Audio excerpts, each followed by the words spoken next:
Le lac Tchad constituait auparavant l'une des plus importantes réserves d'eau douce au monde. Couvrant une surface de 250 000 m², ce grand lac est partagé entre 5 pays avec plus de 40 millions d'habitants. Néanmoins, à l'heure actuelle, le lac ne s'étend plus que sur environ 2500 km², soit une baisse alarmante de 90%. Tandis que le lac s'assèche et que la désertification s'intensifie, un grand nombre de personnes qui dépendaient auparavant du lac pour assurer leur subsistance ainsi que leurs activités liées à la pêche et à l'agriculture, l'irrigation de leurs terres et l'eau potable destinée à leur bétail sont laissés au dépourvu.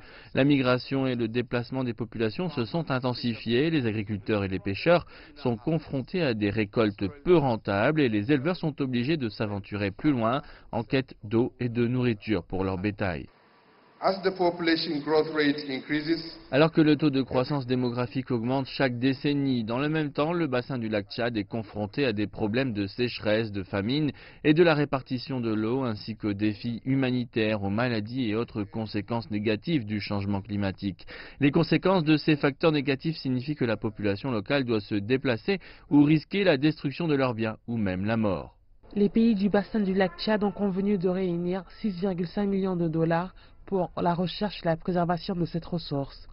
Cependant, l'insurrection de Boko Haram compromet la sécurité alimentaire dans la région et il est à craindre que les communautés vont se battre pour les ressources du lac Tchad qui se raréfient.